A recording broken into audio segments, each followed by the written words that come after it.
right, you're on. Okay. Well, Oki Sinatapi. Oki means my spirit is really happy to see your spirit. And Sinatapi means how are you? Native Wellness Institute welcomes you to the 46th week, or we're running over 250 power hours. And Nistu Nidaniko Makoyo Sukoi, that's my Blackfoot name. My slave name, my IRS name is Theda Newbreast. And I have a number that they make me pay taxes. And when I first got sober, I didn't used to pay my taxes, but now I do. So that's my slave name. And I love my country. I love our current president of the United States, and I love my state, and I love my nation. But we have a special guest. This is like cool because it's Black History Month. And Black History Month is where we all try to be better people about knowing the correct history. So we're all trying. So Native Wellness Institute is bringing this, we're calling it Redbone, Black Indians, and Maroons. And we have a special guest. And so I want to not talk about myself or us. We want to welcome our special guest who, if we run over, we'll be doing this all month. Because there's a lot to talk about. There's a lot to talk about. And we're just encouraged that all of you have joined us during Black History Month and join Native Wellness Institute. We sponsor this. It's on every day at noon Pacific Standard Time, 1 o'clock, and it is free because we want the truth to get to all people of color, and our allies. If they aren't of color, we just want them to. We invite you to learn the history because we got to figure out how to get along. And that's why we're calling healing. And but start where you are. You know what? One thing we've learned in this pandemic is the forgiveness of self.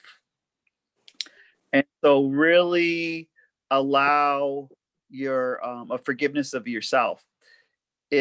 So without further ado, I've always known Mark since we were writing Gathering of Native Americans curriculum in the early 90s, and we've been friends and allies since then.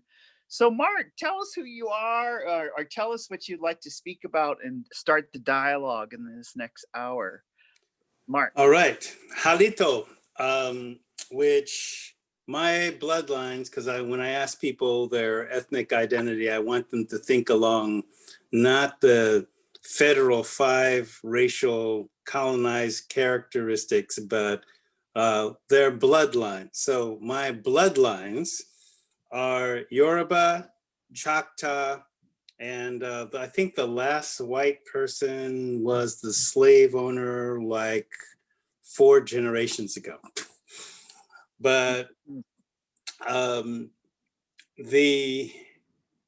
identify as a Maroon. So what that means is Maroon is the Taino word for a first generation African native mix. And it means wild and free. So the Taino, if y'all didn't know that, were the ones that gave us the words barbecue, hurricane, iguana, cassava, et cetera, et cetera. And they knew African people because African people had been coming to Turtle Island since at least 850 BC. So, and we didn't come to colonize, we didn't come to get slavery, we didn't come to basically do the colonial thing. We had Africa. We didn't come, we had our own gold, which we brought and gifted to the Taino because in our explorations planet-wide, we were pyramid builders. And there were pyramid builders on Turtle Island, since 1000 BC. So, indigenous democracy, African democracy, which is like everybody present, plus the ancestors, plus unborn children have a voice in what's happening now. White folks didn't civilize us. We civilized ourselves and sometimes taught them, even though it kind of turned out interesting. But I was born in the Haight-Ashbury and raised in Oakland and then South Central Los Angeles. My father is named Hiawatha. He's still alive. Mom became an ancestor 3 years ago.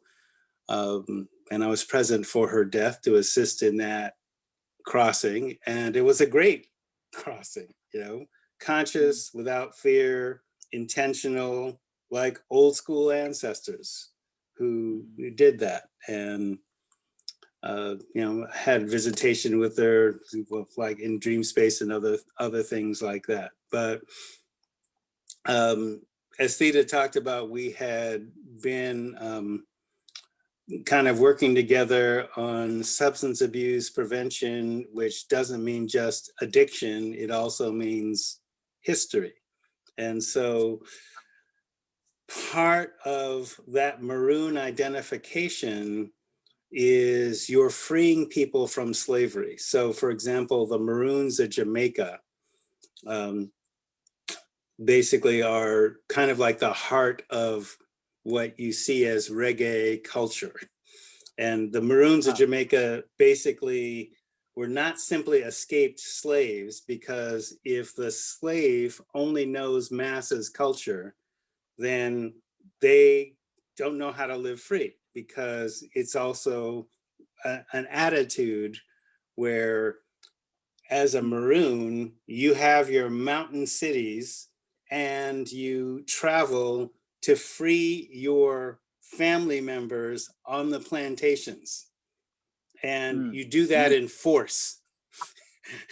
And you basically disappear into the jungles where the British don't know how to fight, because, single file down a jungle trail, and then all of a sudden the jungle, which you thought was just trees, erupts with warriors who are covered in plant life, which, the white folks stole in a ghillie suit. That's what they use snipers for. They learned that trick from us, right?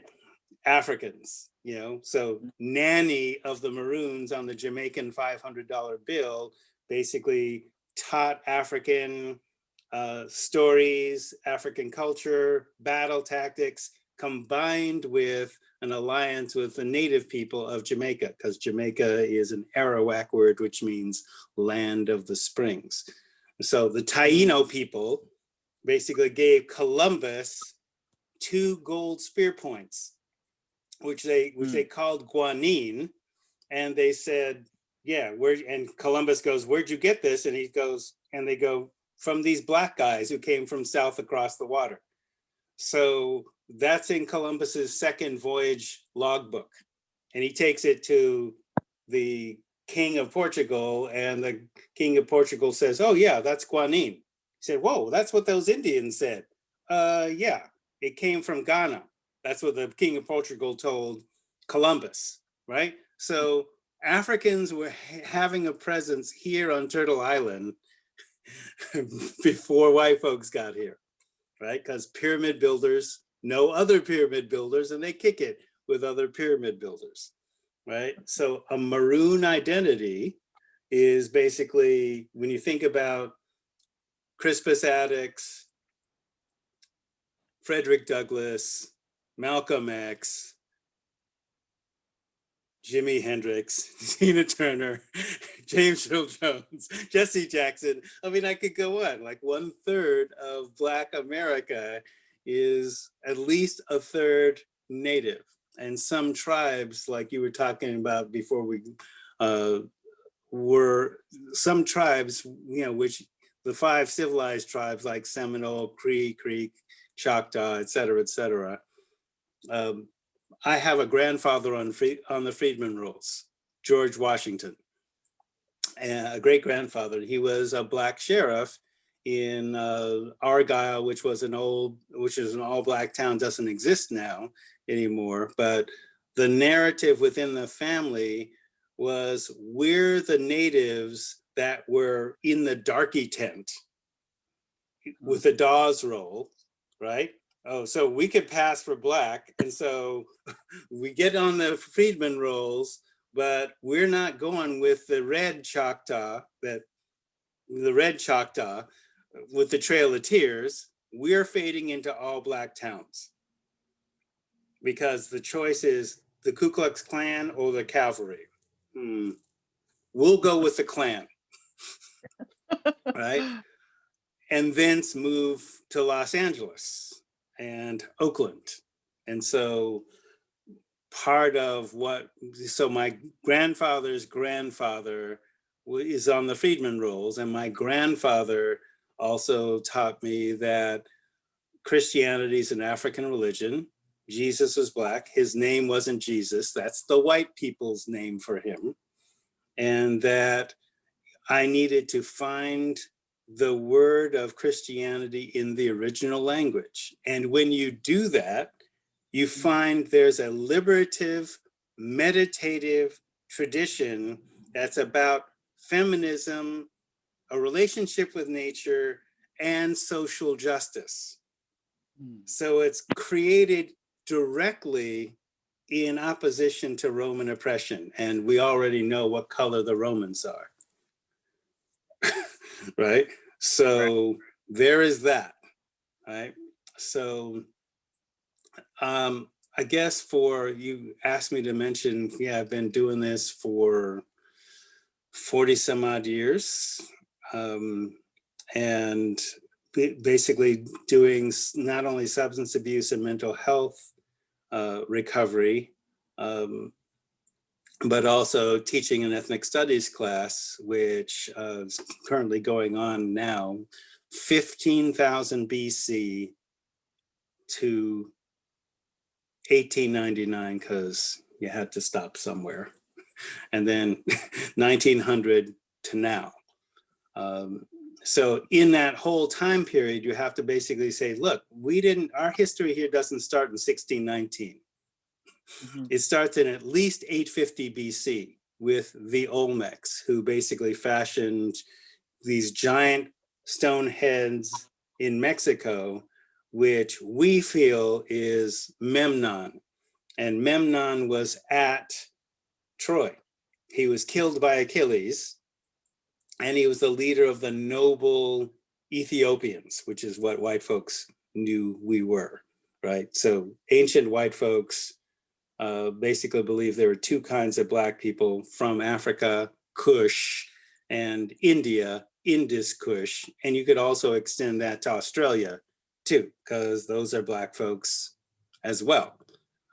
So in Black History Month, the whole first day of Kwanzaa, which is about Umoja unity, it means black people planet-wide, not just Americans, black people planet-wide. And so part of our recovery has to be not just stopping using substances, but also our true history and our true alliances. And there's an ancient alliance between our folks. And so part of what our role has been is, as Maroons, is we knew white people before they came here. And we knew some of their colonizer tricks, because when we taught them to them, it wasn't tricks, it was civilization.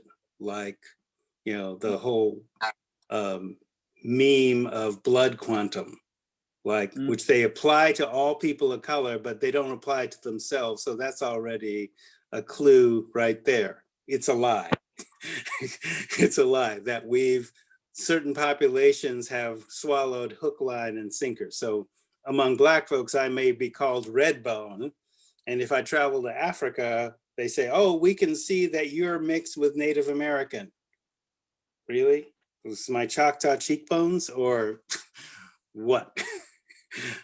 but okay, Redbone is how it's referred to in Black culture. And basically, my mom was high yellow, and Dad was more darker, not blurple, but black, and I'm Redbone black. So, Mhm. so in the So, go ahead. so let me have you, that's an incredible, thank you, because just as you're speaking, Mark, and the historian that you are, and I was remembering when we were writing African American IM curriculum, and we were writing Hispanic Latino curriculum, and Asian Pacific Islander, and then we got to write about the Indians. So there was always this evolution of grabbing the correct history. Yeah. So if you could, since it is, Black History Month, and say we have, a lot, because we have a mixed audience. We got people from Australia, Canada, and all of our reservations and First Nations who tune in. And in this Black History Month, because we're now in Black Lives Matter, we now have no Black women in Congress in the United States. Where we've had a pandemic, not only the virus pandemic, but the racism pandemic. And we're in a healing phase where it's Black History Month. So, like, Mark, tell us what does our audience need to know and need to focus on to bring wellness and to bring some healthiness into this?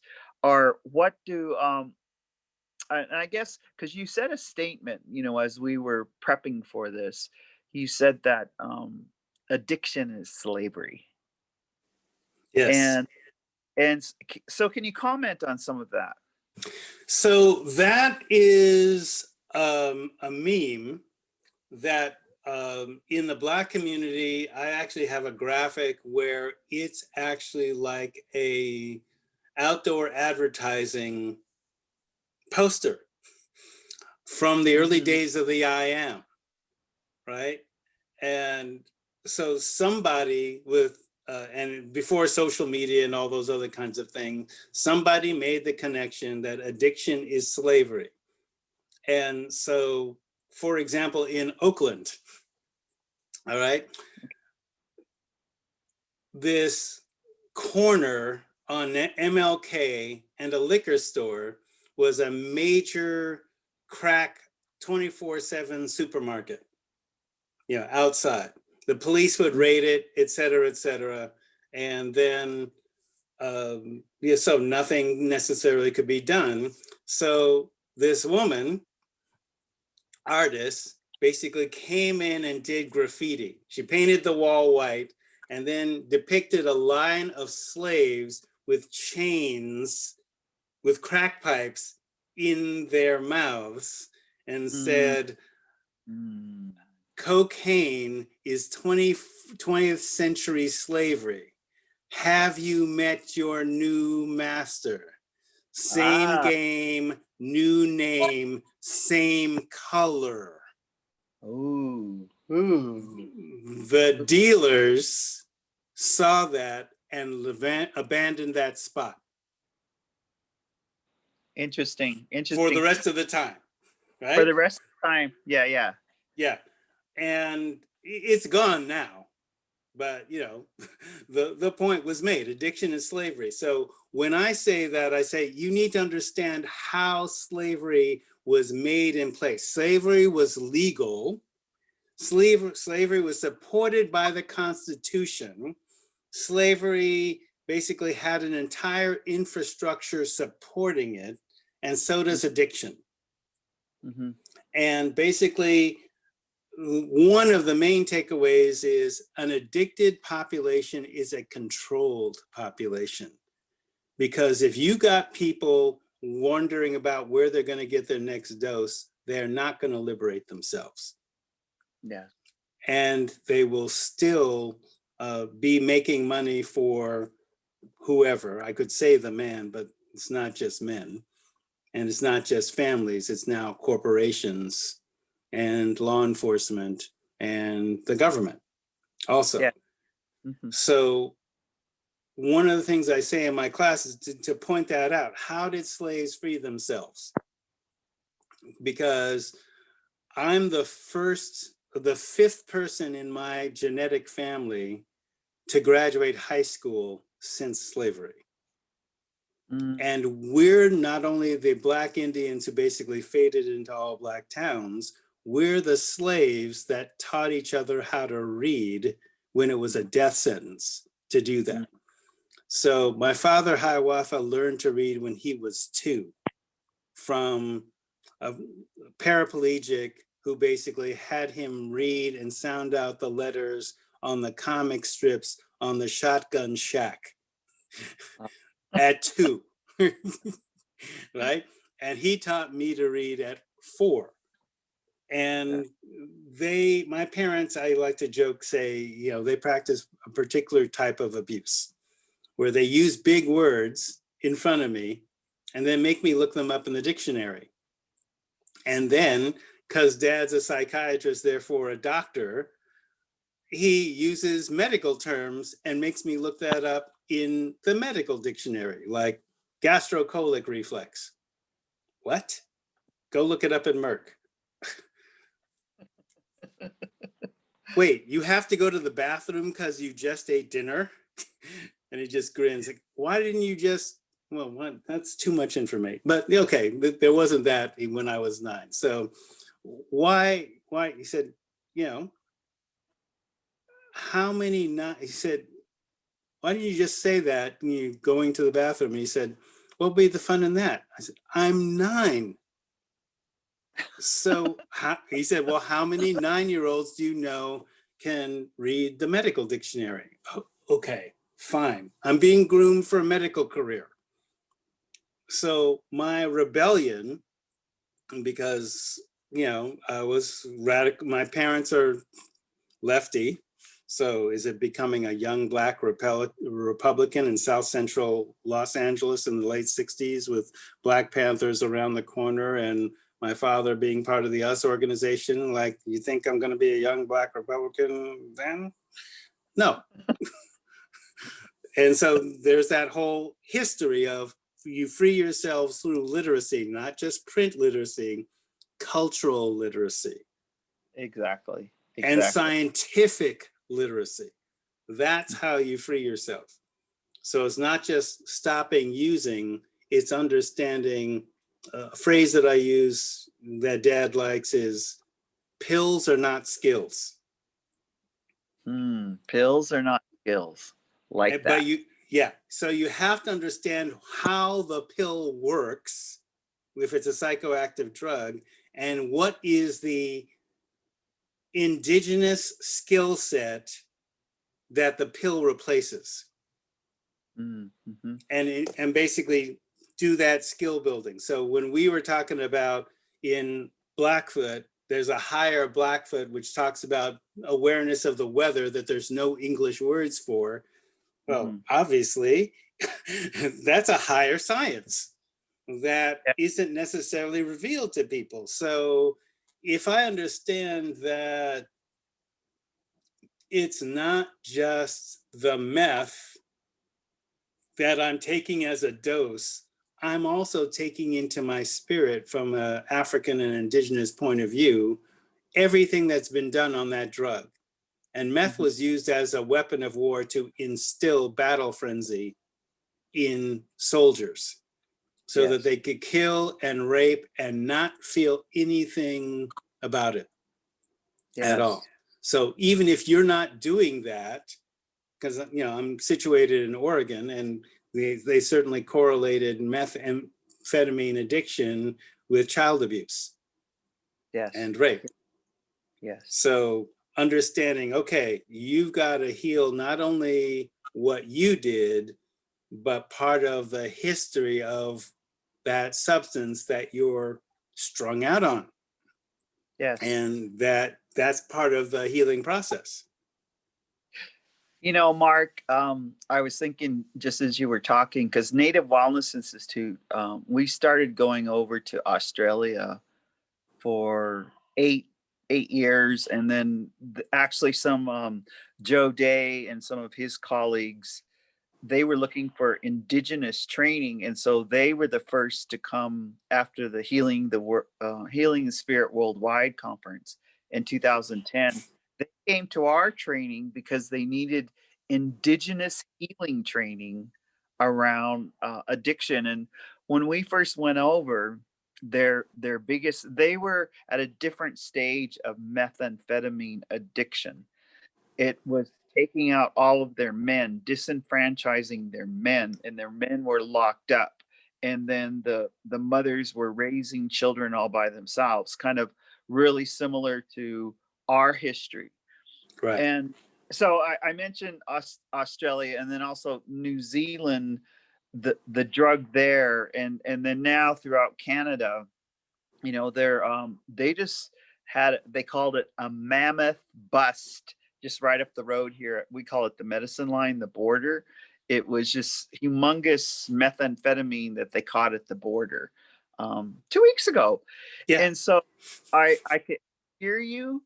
And what we'd like to hear from you is, you know, because since this is Black History Month, what has worked with Maroons? What has worked, because, you know, I can speak to some of the native, what has worked for us to get off the drugs? What has worked, you know, to, I mean, you know, I'll be celebrating 33 years May 3rd, but, you know, I'm looking at now, because I see my young relatives on all these reservations struggling.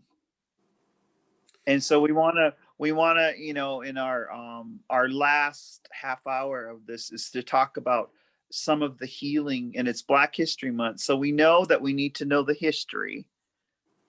And, you know, when we did the Gona at Seminole, or, you know, even when I was in the Seattle area, a lot of the Black Indians there were, it's like they whispered, they were still whispering that they had this, you know, looking Indian, and whispering that they had African American blood, because they were whispering, they were just telling it for the first time, Yeah. you know. And saying, so can you comment on some of that?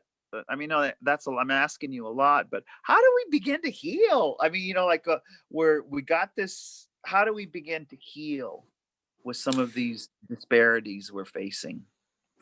Well, part of when addiction, when you say addiction is slavery, that means that certain uses of drug substances are used as weapons on an ongoing war. So colonization planet-wide is essentially extending the Crusades planet-wide. And what the Crusades were, there was these popes in Spain and Portugal that basically said, everybody who's not a Christian, and that's whites only Christianity, is an enemy of Christ. Mm-hmm. Everybody, right? So even though it's an African religion, they're not acknowledging that, but they're basically saying, they're imposing, you know, a certain weaponized form of Christianity on them, right? So as a weapon of war, you have to essentially attack their language, attack their religion, and then reinforce a certain subservience in terms of their drug use. So traditionally, our medicine ways, our healing ways involve healing plants. And so when the drug technology is in the hands of women and medicine people, then the agenda is for the health of the people. So for example, one of my Lakota friends said, yeah, we knew the little smoke, i.e. marijuana, but the only person that smoked it was the medicine person to seek vision for others. And the problem is when you basically continue smoking it, you don't get vision, you get smoke that clouds your vision. Yeah. Yeah. Right? So part of the stereotype of Maroons is, whoa, or reggae is about smoking weed, et cetera, et cetera, et cetera. And, you know, there are dreadlocks like Muda Baruka, the dub poet who doesn't smoke weed. And so, you know, you can have vision without substances, because all the substances, how the substances work is enhancing your natural neurotransmitter system. But once the shift happens where you destroy those culture bearers, then it's the technology falls into the hands of the drug sellers whose agenda is profit. And so, that can be a process of colonization. So one of the things I say in my class, the reason you study Black history is because Black history is American and global history, that it hasn't been told, but we knew it. And what was once done to us for race is now being done to you for the money. So you better be hip to the game about how we overcame it, right?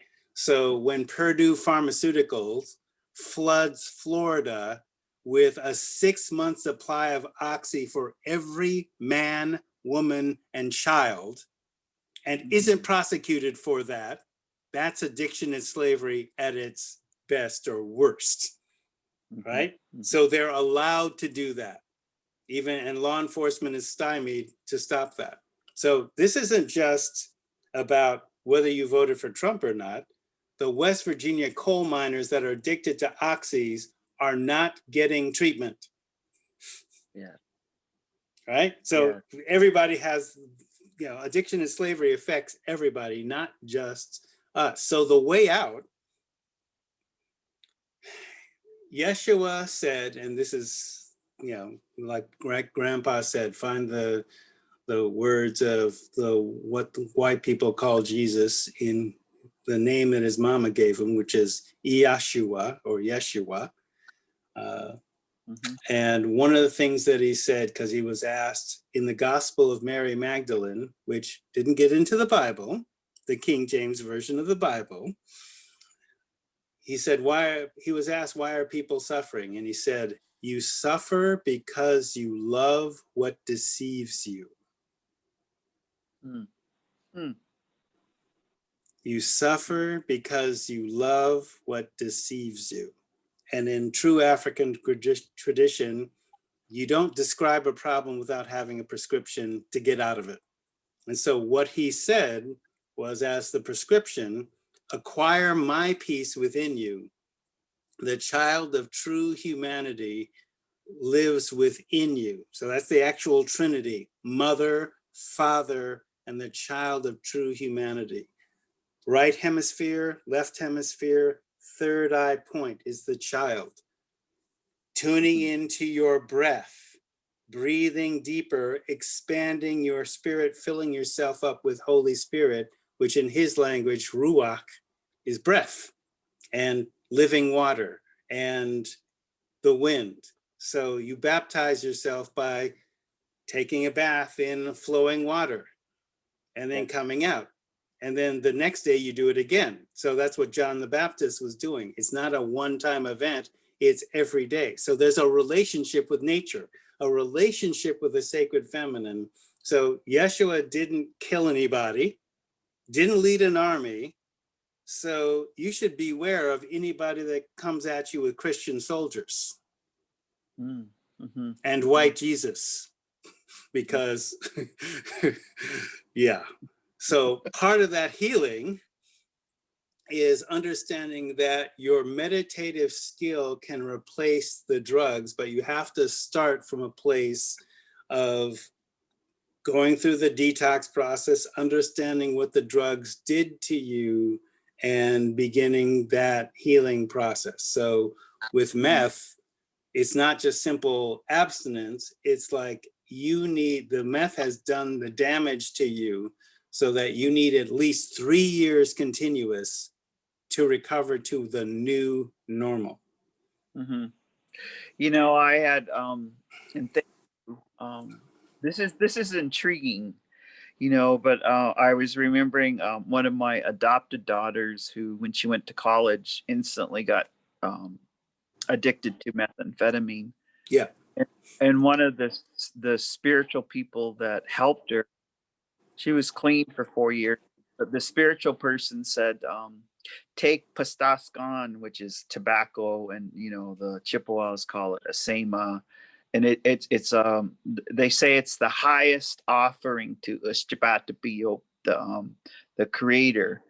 And he said, take that highest offering and talk directly to the methamphetamine spirit, and take it, and not only, you know, as the parent of the child, but also the addicted person, and talk and say to that methamphetamine, with this tobacco, I acknowledge, I see how powerful you are.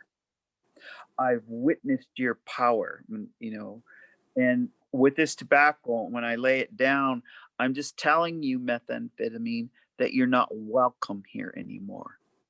You're not welcome in my child. You're not welcome in my people, and you're not welcome on my land. And you put the tobacco down, and it talked about the spirit, you know, not only of that methamphetamine, and you know, Native Wellness Institute, where we do trauma informed, and we ask our allies and we ask our people to find their true history. And that formula, you know, that simple formula, when the colonizer comes, they take away how you pray. I mean, and we didn't get Indian religious freedom till 78. Right. We were imprisoned. You take away how you pray, and then you disenfranchise the men. Yes. You lock them up. You know, you take the children, you take the language, you do this process, and then you just add a drug, you know, Yeah. fentanyl, heroin, Budweiser, you know, margarita, you know, Coors Light. Coors Light. And then when you do this, boom, you got genocide. You're right. It's Right. the formula of genocide. So, Mark, can you comment on how we undo this? I mean, you know, because like all of that's you know, because it's like, you know, we go through this commercial holiday season, you know, and sometimes some of us, you know, us indigenous, this brainwashing, how do we begin to embrace our own ceremonies and our own language instead of what the colonizers have brainwashed us to do? So can you comment on that? Yes, it's in your bones, it's in your blood. So Okay. part of, you know, the trauma informed care, when it starts getting into epigenetics, and okay, you can identify that trauma is passed on genetically as part of your ancestral memory, but what they're not looking at is that the strength is too. The survival is too, right? So the example that you just used, there's an addictive use of tobacco, and there's a medicinal, a sacred use of tobacco, and they're not the same thing. In the sacred use, you might not even use a pipe. You're just appealing to the medicine, which is not only the physical plant, but the spirit of the plant and the historical plant, to appeal to the spirit of the meth, which also includes the history. That it's powerful. Eduardo Duran, right, talks about healing the soul wound and applying his Western tradition to also healing ways where, yeah, thank you for that. The medicine is basically carrying a spirit and a history along with it, and you have to honor that. So when I say like racism is a pandemic, right? So this particular form of white supremacy is about 800 years old. You can actually trace it earlier, but let's just say 800 years old, basically. And the trauma of the Dark Ages really twisted them and caused a fear reaction, so that they decided the only way for them to survive was suppress everybody else. Mm-hmm. right? Mhm. And so that's why you hear these memes about you will not replace us, and we're going to be against abortion because it's white women that are the main recipients of abortion. So we're being outpopulated. You've been always outpopulated for 22,000 years. So yeah, and nobody's been trying to get rid of you, but you folks seem to be trying to get rid of you. So part of the pandemic is you've developed counter memes, counter vaccines, and part of that vaccine is a truer history where you're not necessarily saying, well, people of color are superior, but we also want to talk about our true interrelation. We're all the same folks. We all have a history. And to heal that trauma means we have to be clear-headed and go back to our whatever our traditions. So for example, with alcohol, right? So alcohol came from Egypt. It was a state secret because everybody around them had beer and wine strength alcohol. And even natives that had alcohol 4,000 years ago knew that the fetus could be harmed by the ingestion of alcohol. So they banned use with pregnant women and kids and only use the alcohol ceremonially, beer and wine strength alcohol. And so if you don't drink to intoxication and you only use it for ceremony, you're not having ceremony 24/7, just at specific times, just like the pipe, you don't experience the addictive effects. So what then happens is the secret of making distilled alcohol gets out from the royalty and gets into Europe, so that even the wise women of Ireland and Scotland who said nobody makes whiskey until everybody has bread first. Like who would make a rule like that, right? So that's anti-addiction, right? But when 9 million women get burned at the stake as witches, you lose the cultural breaks. And so then you have the Puritans giving rum to 4-year-olds in the 1600s here on Turtle Island. Yes. Yeah. Right? And so part of that is, okay, start from an abstinence base and only use it medicinally if you're going to use it at all. Now, look, I'm diabetic, so I'm insulin dependent. I have to know about pharmacology. Yes. So you have to know, you counter the meme of ignorance and isms, intersectional isms, with knowledge. And so the pandemic definitely has brought out all the disparities that were also visible before the pandemic. But now we're being able to talk about the pandemic of racism. Well, what you do with a viral pandemic is you create a vaccine. That vaccine is information. That is your culture before colonization. But you might have to reconstruct that. I constructed a Maroon identity just by knowing about who they were.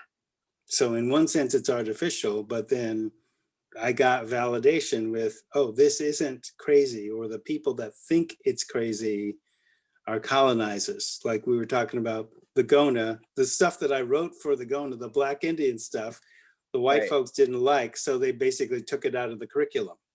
We had like, I don't know, you had a couple inches of Black Indian history, and with the SAMHSA structure and everyone that was involved. And we were really, because we had met with the Seminole people, and they were saying we need to heal from some of this history, in our ancestors. And they took that piece of the curriculum and tossed it to the side. But even as you were speaking, okay, in the book of Judges, 13, in 13:7, it says, "Behold, thou shalt bear a son, now drink no strong wine or strong drink." And Yes. and this is coming from a memory, when we were trying to get labels on alcohol in California in the early 80s, because we were saying, even there was warnings in your Bible, and that and I was just thinking, sheesh, uh, how that is still in this memory here, and I'm 65 years old still there. Yeah. this, Yeah. this Bible. And then because I I was taught to read the Bible as literature. Yeah. And in high school, we Bible as literature in Berkeley, California. And I remember loving it because my Blackfoot person loves stories. Yeah. And I thought storytelling was medicine. And so I just remember loving to read the Bible as a story. But I wanted to you mentioned epigenetics. Okay, so Yes. and one of my favorite studies. I mean, there's many in epigenetics, but and of course, it's not on humans; it's on mice. Right. And they so what they do is they let these mice smell cherries, and then they shock them. So they're raised all their life. As soon as they smell this cherry, they get a shock. So it's painful. And then their offspring, so their first offspring, they're never shocked. But when they smell cherries, they have anxiety, they have panic attacks. And I was just thinking, because this is about the healing, during this pandemic, a lot of the Indian ceremonies and the Indian ways and that are being used to help people with anxiety, and panic attacks. And so I look at I hate the clock, but if Hey, we could, we like got it.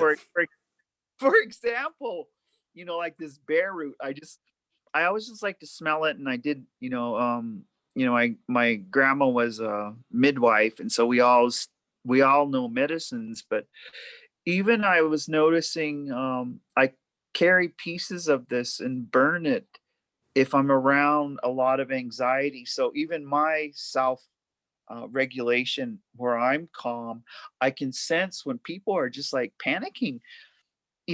Like there was panic when there wasn't enough food. Right. Yeah.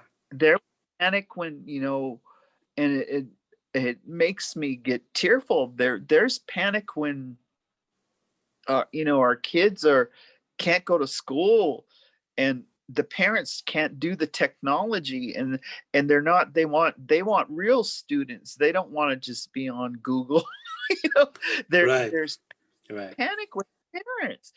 So can you that, because you mentioned earlier, and we've talked about this, that yes, there is the epigenetic reaction, but there's the epigenetic growth or spirit, or Right. like just saying, man, in my family this pandemic made us strong.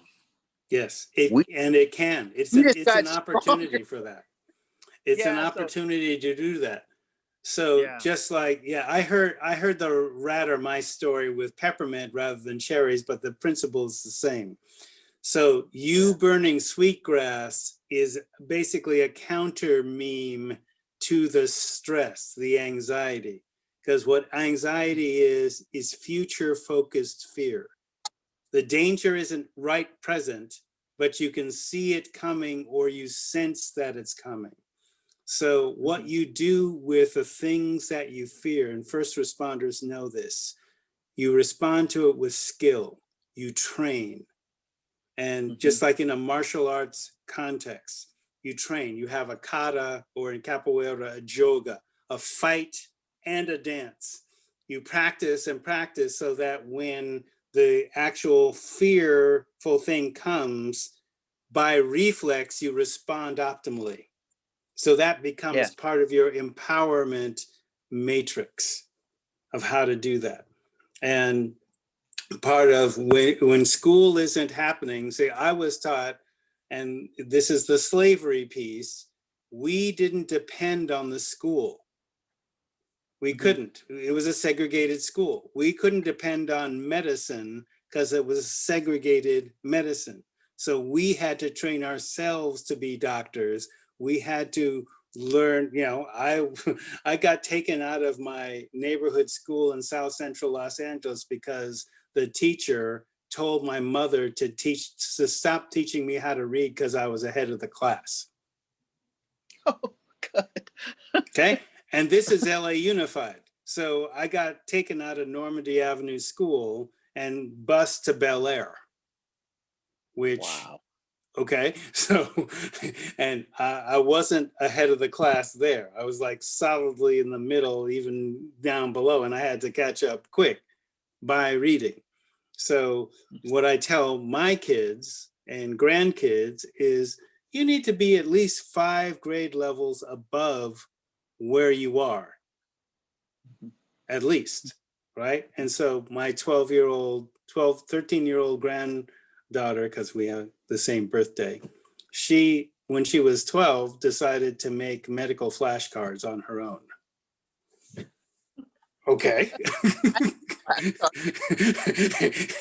Yeah, great. Here's an anatomy book. Hey, I can get you a PDR and a Merck manual if you want too. I mean, right? So Right, exactly. that's why this time, depending, I mean, yes, it's a stress response. Yes, it's anxiety. People wanted to return back to normal. But as I heard on NPR, so I guess it's true, this student was talking about normal wasn't great for a lot of us. It wasn't. So I don't know, we want to get back to normal, because if normal is teaching at grade level and kids of color need to know, my father talked about, let's talk about the algebra of trauma. Yes. Okay. Algebra in Arabic means the mending. It's a broken stick. You put the equal sign between the two pieces. What you do to this side, you got to do to that side. What you do above, you got to do below. Start at the hardest thing first and work your way to an answer. And you have the answers inside you already. The universe doesn't present you with a problem that you don't have the resources inside to solve. Mm-hmm. And so part of that trauma, 2x plus y. And so if x is what a white male, privileged white male needs to know to survive, you need at least 2x. That was Yeah. a male. If you're female, 4x. If you're a female of color, 8x. It doesn't matter what the multiplier is, but understand, there was a sister that wrote about white male mediocrity. Their standard of excellence is below ours, even though they think they're superior. So we have to expand what that excellence is. So for me, it was translating as, okay, early literacy, multiple language literacy, cultural literacy, scientific literacy, because all my role models, all my parents' friends were survivors of slavery, sharecroppers that got into medicine, law, et cetera, through literacy, and then teaching others to be literate. So part of that is, freeing yourself from slavery, making yourself smarter than the slaver, because you can't enslave somebody that's smarter than you. They don't stay a slave. They free themselves. Yes. One of the, her name was, and she's still here, Audrey Bastine. This was a teaching that I got from one of my mentors up on the Alberta side.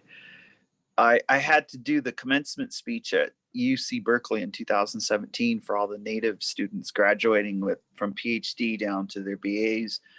And I didn't want to do it in a European way. Yeah. Like I don't do death by PowerPoint. I don't stand behind podiums, but I was scared because I wanted this to be good for the students. And this is what she taught me: to simply get all of your power. And she said you could do it before you go out there on the stage, or you can do it while you're on the stage. She said just stand up and call yourself in the four directions.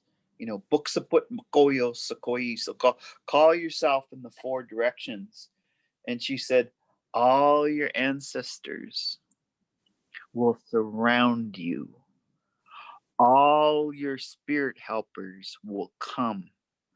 And all of that have lived before you, they will cradle you, and they will put into your mind, into your tongue, the words that you need to use. So like, even like sometimes, like I'm gonna go get my second shot for the virus, and some people have been having reactions. So I already visualize myself. I'm gonna go in the hospital, and I'm gonna call my Indian name in the four directions to, okay, come in, before I get the jab, as the British say, or before I get, and our situations, in healing, because like, I'm old school. I still go to AA meetings on Zoom. I've been on AA meetings on Zoom since March. I went to ACOA. Can you in this remaining time kind of give us because we're probably going to have part two, and because this is Black History Month, and why should it be the shortest month, and why should it be it's like, why we just got, because Black lives do matter and red lives do matter. We're in a place of healing, but in this remaining time, like, what could you say to our audience that they could begin today to take back their freedom and to become free for themselves? What would you say, Mark? I would say that, just like I didn't want to go to my graduation because I didn't believe in that whole white thing. And my father said, Negro, we used another N-word, but please, you are going to your high school graduation and you're going to wear the high school regalia because you're the fifth person in our family to graduate high school since slavery. All your grandmas and your aunts and uncles who were denied going to high school in the segregated South are coming because of that. So it's not your achievement, it's ours. All the people, just like you said, the past people, the ancestors, the present people, and the future people. So that spiritual connection to all my relations is one of the most powerful things that you can do. And bringing that wisdom present to combat kind of like the anxiety of like the present moment. That's fear. You approach fear with skill. You attack it with skill. And you make that skill reflex. So Black History Month is the shortest month, not because it's the shortest month, it's because originally Carter Woodson said, okay, we need to understand the difference between Frederick Douglass and Lincoln. And so those two birthdays fall in the same week. So you need to understand the contrast of, Frederick Douglass is like one of the first Black people among a group of Black people to meet with an American president. And that American president said, we're in a war, and the solution to the war is for y'all to go to Costa Rica, all 4 million of you. And Frederick said, no, this is our country. We've shed blood for this. And he's Black Indian. So no, this is our traditional land. This is a continent of color for the last 40,000 years. Not what Fred said, but that's the reality. It's a continent of color. Okay. So this is our homeland, right? So we ain't going nowhere, but we will help you build a better world. That's our thing. Planet-wide, that's our thing. And planet-wide, complex, sometimes urban, multiracial societies. So part of Black History Month is, we were in Hawaii before it was before it was America. We were in China, Vietnam, Europe, all over the place. We were the first people. And everybody else, well, the white people are the last ones to emerge 22,000 years ago. So yes, there's no racial purity. Sorry. We're not trying to get rid of you, but you are doing a really good job of getting rid of yourself and the rest of us with this climate change thing. So let's get it together now. Yeah, let's get it together now. So on that note, we want to think of you coming back again, but we want to thank you very much. Native Wellness Institute is, we're kicking off this Black History Month, but we're in this for the long haul because our mission is to keep the teachings of our ancestors alive. It's like that simple. Just keep the teachings of our ancestors alive. And I think you have helped us in this last hour, I really hope so. noting the. No, you have. Otherwise, we wouldn't have invited you. you made umbrellaed a lot of healing issues, and I just, I'm gonna try my best to make friends with some white people.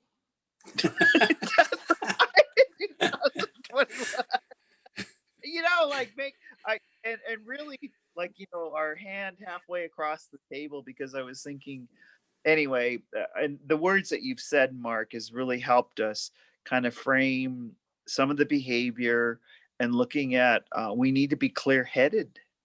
Yeah. And that clear-headedness, for a lot of Native people comes from the time you're in a cradle board till you're nursed, till you learn self-regulation inside. And so thank you for helping, this universal, that we're all learning self-regulation, that Good. we're all learning this together, and we're all coming together because it'll be a better place to raise a kid. Yes. that Right.